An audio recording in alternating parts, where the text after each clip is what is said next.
Louvado seja nosso Senhor Jesus Cristo.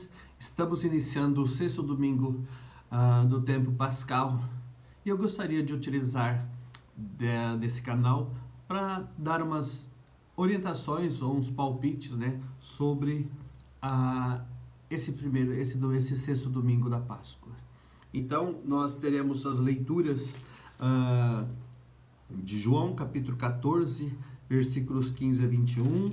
Também teremos Atos dos Apóstolos, capítulo 8, versículos de 5 a 8, 14 a 17. E também a primeira carta de Pedro, capítulo 3, versículo de 15 a 18.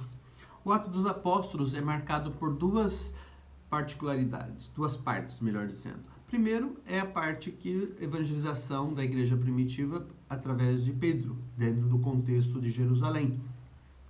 A segunda parte, nós temos a evangelização de Paulo aos pagãos. E essa leitura de hoje nos recorda a evangelização de Filipe, um dos 72 discípulos que, diante das perseguições que aconteceram aos discípulos, eles foram obrigados a fugirem para outra região. Então, nós vemos aqui Filipe que está evangelizando na Samaria. A Samaria, recordando, era a região das tribos de Israel, uma das tribos de Israel, que no ano 722 foi invadido pelos povos vizinhos, assírios, persas e tudo mais. E nesse contexto de invasão, eles se tornaram impuros diante das regras judaicas e por isso os judeus da época de Jesus não tinham muita familiaridade com os samaritanos. Por isso que Jesus rompe e conversa com uma samaritana. Mas a leitura de hoje nos quer mostrar que Filipe foi até essa região, anunciou a boa nova, anunciou o evangelho, eles se converteram. E aí nós vemos que a igreja, enquanto os apóstolos em Jerusalém foram lá para constatar essa evangelização e esta conversão. A segunda leitura de São Pedro, capítulo 3, versículos de 15 a 18, nos recorda, Pedro quer nos mostrar comunidades cristãs da zona rural, da Ásia Menor,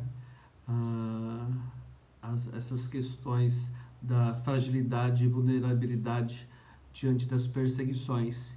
E convida, então, os católicos, cristãos convertidos a se manterem firmes e fortes diante das perseguições que virão.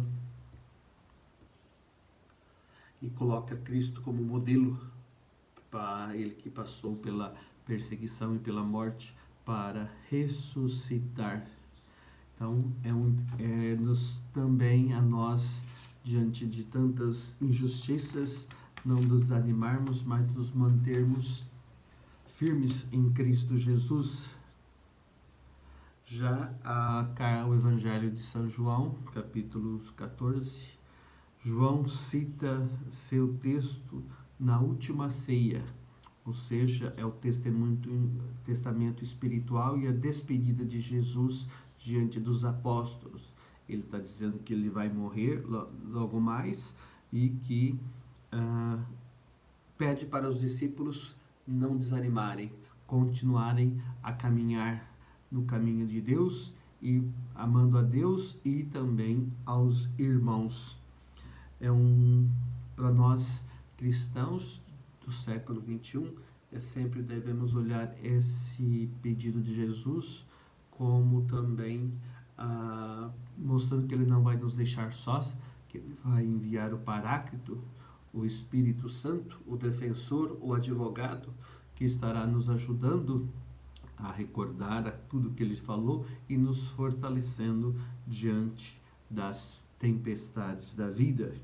Que nós então possamos fazer deste domingo, dia do Senhor, o nosso motivo de nos alimentar, nos fortalecer pela palavra, nos fortalecer do Espírito Santo, para que as tribulações do presente, as pandemias da vida, não nos desanime, não nos tire o nosso horizonte, que é caminhar rumo ao Pai. Louvado seja nosso Senhor Jesus Cristo, para sempre seja louvado.